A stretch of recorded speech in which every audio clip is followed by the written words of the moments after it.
Hello students, welcome to your favourite learning channel the science teacher. आज हम पढ़ने वाले हैं डोमेस्टिक इलेक्ट्रिक सर्किट्स, जो नीचे में है आपको दिख नहीं रहा होगा, बट हम उसे पढ़ेंगे। उससे पहले कुछ क्वेश्चन से उसे हम लोग कंप्लीट करेंगे, उसके बाद में उस टॉपिक का चेहरा आपको देखने को मिलेगा। चलिए सबसे पहले स्टार्ट करते हैं कुछ क्वेश्चन के साथ में। सबसे पहला क्वेश्चन कहता है that state the principle of an electric generator. एक इलेक्ट्रिक जनरेटर का क्या प्रिंसिपल है, वो किस प्रिंसिपल पर काम करता है। तो इलेक्ट्रिक जनरेटर जो है इलेक्ट्रोमैग्नेटिक इंडक्शन के प्रिंसिपल पर काम करता है। कहने का मतलब कि अगर कोई कोयल को हम मूव कराते हैं किसी मैग्नेटिक फील्ड पर, या फिर किसी भी कोयल के अराउंड में हम मैग्नेटिक फील्ड को चेंज कराते हैं, तो उस पर जो है वो करंट इंड्यूस कर लेता है। तो इसी प्रिंसिपल पर वर्क करता है इलेक्ट्रिक जनरेटर। क्वेश्चन नंबर 2 में आते हैं, name the source of direct current. Direct current का क्या क्या सोर्स है। डायरेक्ट करंट का सोर्स हो जाएगा डीसी क्या, DC generator, cell, battery. Direct current कहने का मतलब कि जो कि कोई फ्रीक्वेंसी शो नहीं करता है, टाइम के साथ में उसका जो डायरेक्शन है वो चेंज नहीं करता है, वो डायरेक्ट होता है, वो डायरेक्ट करंट कहलाता है।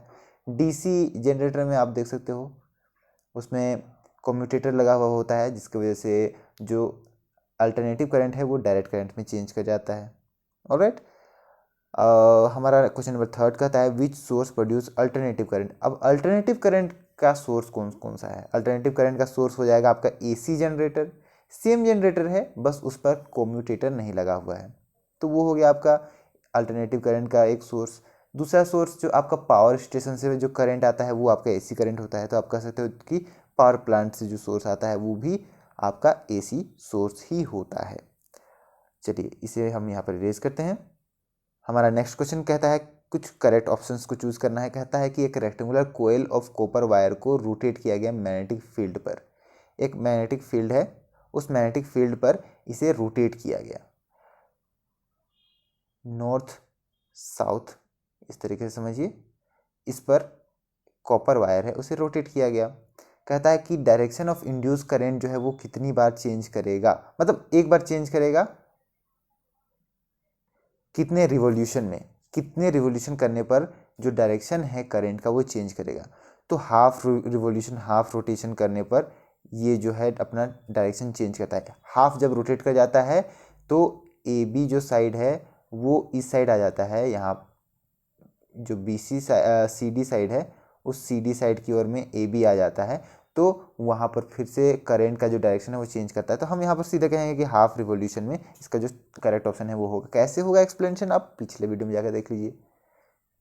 चलिए आगे बढ़ते हैं, डोमेस्टिक इलेक्ट्रिक सर्किट्स के बारे में यहाँ पर देखते हैं क्या बोल रहा है। कहता है कि हमारे घरों में जो इलेक्ट्रिक पावर आता है मेन सप्लाई के थ्रू में, जिसे हम मेंस कहते हैं, वो यहाँ पर किस चीज़ से सपोर्ट किया होता है, पोल्स सपोर्ट किया होता है, या जो आपका रहता है बड़े बड़े ऊंचे ऊंचे पोल्स रहते हैं वहाँ पर वो रहता है, या फिर अंडर ग्राउंड का केबल्स रहता है उस पर भी रहता है। ठीक है, तो यहाँ पर आप देख सकते हो कि कुछ रेड इंसुलेशन कवर रहता है। इस रेड इंसुलेशन कवर वाले को हम कहते हैं पॉजिटिव, या फिर कहते हैं हम लाइव वायर। एक और वायर होता है जो ब्लैक इंसुलेशन के साथ में आता है, जिसको हम कहते हैं न्यूट्रल वायर। यहाँ पर हमारे कंट्री में पोटेंशियल डिफरेंस जो है इन दोनों के बीच में, जो रेड वायर है और ब्लैक वायर है, यानी कि जो न्यूट्रल है और जो लाइव है, या फिर जो पॉजिटिव है और जो नेगेटिव है, उनके बीच में 220 वोल्ट का होता है। ठीक है, हमारे जो घरों में मीटर बोर्ड होता है वहाँ पर ये वायर जो है इलेक्ट्रिसिटी पास करते हैं मेन फ्यूज़ के थ्रू। यहाँ आप उसका जीता जाता एग्जाम्पल देख सकते हो, लाइव वायर है, न्यूट्रल वायर है, ये आपका मेन बोर्ड है, मेन बोर्ड का फ्यूज़ है, वहाँ से ये पास कर रहा है।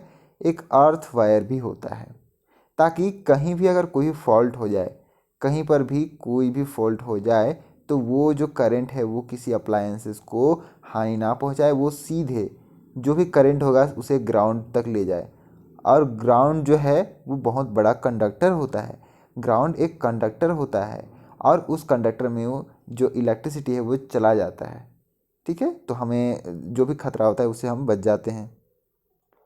आगे कहता है यहाँ पर दैट ये जो मेन वायर होते हैं वो अलग अलग यहाँ पर पूरा ये कनेक्टेड होते हैं पूरा घरों में, और ये जो है करंट सप्लाई करते हैं।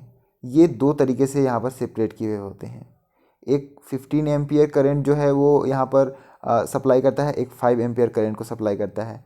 15 एम्पियर कुछ हाई पावर वाले को सप्लाई किया जाता है, जैसे गीज़र्स हो गए, एयर कूलर हो गया, इन सभी को, ठीक है। और बल्ब, फैन, ये सब होंगे, उसको 5 एम्पियर वाला करंट यहाँ पर प्रोवाइड किया जाता है। और इसके बाद में कहता है कि यहाँ पर कुछ इंसुलेशन जो ग्रीन कलर का होता है उसको हम लोग जो है अर्थ वायर के जगह पर यूज करते हैं, जो मैंने आपको यहाँ पर एक्सप्लेन करा। फॉर सेफ्टी मेजर्स, यहाँ पर जो अप्लायंसेस मेटेलिक बॉडी के बने हुए होते हैं, जैसे electric press, toaster, table fan, refrigerator, इन सभी का, तो उस पर इसे यहाँ पर लगाया जाता है सेफ्टी मेजर के लिए। कैसे होता है, क्या होता है, ग्राउंड पर कैसे चला जाता है, अर्थ पर कैसे चला जाता है, आप इसे देख सकते हो। आई थिंक इसे एक्सप्लेन करने की ज़रूरत नहीं है, आप जानते हो। आगे आ जाते हैं। आगे आपको मैंने ये डायग्राम यहाँ पर बताया, कुछ है नहीं। यहाँ पर कुछ इलेक्ट्रिक फ्यूज़ के बारे में बताया हुआ है कि ये कितना इंपॉर्टेंट है डोमेस्टिक सर्किट्स के लिए। इलेक्ट्रिक फ्यूज़ में एकदम छोटा सा वायर लगा हुआ होता है, फ्यूज़, जिस पर करंट फ्लो करता है। और अगर कहीं पर भी कोई फॉल्ट होता है या फिर कुछ भी प्रॉब्लम आती है, तो हाई करंट अगर यहाँ पर डायरेक्ट हो जाता है, या फिर करंट जो है वो एक्स्ट्रा फ्लो करने लगता है, या फिर ज़्यादा फ्लो करने लगता है, या ओवरलोड हो जाता है, तो यहाँ ये जो पतला वायर होता है वो मेल्ट हो जाता है और यहाँ पर ये ब्रेक कर जाता है। जब ब्रेक कर जाएगा तो फिर सर्किट यहाँ बंद हो जाता है, तो आगे यहाँ पर फ्लो नहीं करता है इलेक्ट्रिसिटी। और ये ओवरलोड या फिर डायरेक्ट तब हो जाता है जब न्यूट्रल वायर और जो लाइव वायर वो कनेक्ट हो जाता है। Neutral wire come in direct contact live wire के साथ में, ठीक है। तो ये डैमेज नहीं करने की जगह पर वो सीधे सीधे ब्रेक कर जाएगा, तो वहाँ पर जो है वो हमें प्रिवेंशन कर देगा शॉर्ट सर्किटिंग में से। और ये ओवरलोडिंग या फिर ओवर हीटिंग तभी होता है जब एक ही सॉकेट से बहुत सारे अप्लायंसेस को हम जोड़ देते हैं। अच्छा, यहाँ जो लिखा हुआ नहीं है, मैं थोड़ा सा आपको एक्सप्लेन करना चाहता हूँ कि ये फ्यूज़ का जो वायर है वो हीट होकर के कैसे कैसे वो हीट होकर के मेल्ट कर जाता है।